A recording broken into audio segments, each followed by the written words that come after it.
हाय और आज हम मेथड्स ऑफ साइकोलॉजी पढ़ने वाले हैं।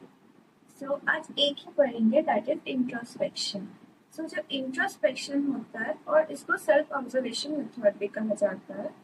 इंट्रोस्पेक्शन हमने पहले भी पढ़ा था स्ट्रक्चरलिज्म में, जो फर्स्ट वीडियो था उसमें, जो स्कूल्स ऑफ साइकोलॉजी था उसमें। इंट्रोस्पेक्शन मतलब होता है एक इंसान खुद को ऑब्जर्व करके उसका जो बिहेवियर है अच्छा बुरा उसको नोट डाउन करता है। अब इंट्रोस्पेक्शन का मतलब है टू लुक विद इन। ये जो है ये एक फंडामेंटल मेथड है, एक बहुत बेसिक मेथड है और सबसे इम्पोर्टेंट मेथड है मेथड्स ऑफ साइकोलॉजी में।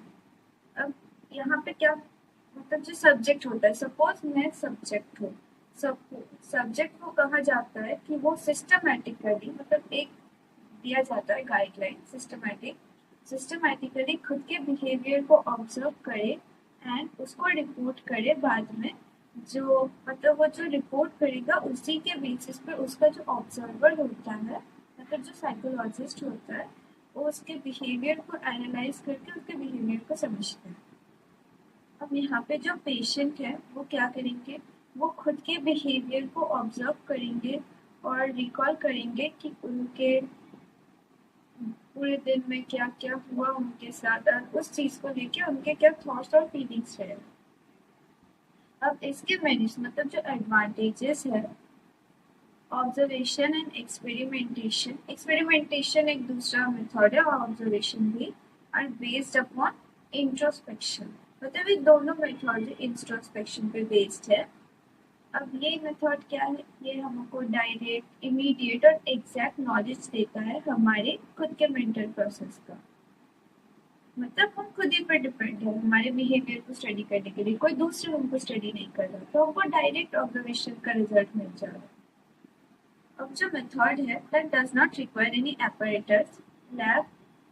अब यहाँ पे कोई एपरेटर्स का यूज नहीं हो रहा, कोई लैबोरेटरी फंक्शन नहीं है, सो इट इज इनएक्सपेंसिव और बहुत इजी टू यूज है। अब इसके डिसएडवांटेज क्या है, एक तो ये बच्चों पे यूज किया नहीं जा सकता क्योंकि ऑब्वियसली बच्चा खुद के बिहेवियर को कैसे पढ़ेगा या तो ऑब्जर्व करेगा। एनिमल्स पे भी नहीं किया जा सकता, जो मेंटली रिटार्डेड पीपल है उन पे भी नहीं किया जा सकता। और ये कम्प्लीटली प्राइवेट अफेयर है and can not be verified by other observers. Suppose मेरे बहुत सारे खराब बिहेवियर है जो कि आई हैव ऑब्जर्व, बट मैं ऑब्जर्वर जो है उसको नहीं बता रही हूँ। ये बहुत कंप्लीट प्राइवेट अफेयर है, अगर मैं नहीं बताऊंगी उनको पता भी नहीं चलेगा। ऐसा तो इनफेक्टिव रिजल्ट आएगा। इन मेनी केसेस पेशेंट जो रहता है उसको मतलब लैंग्वेज बैरियर हो जाता है, वो खुद के फीलिंग्स को एक्यूरेटली डिस्क्राइब नहीं कर पाता है। In that case results appropriate नहीं आता है।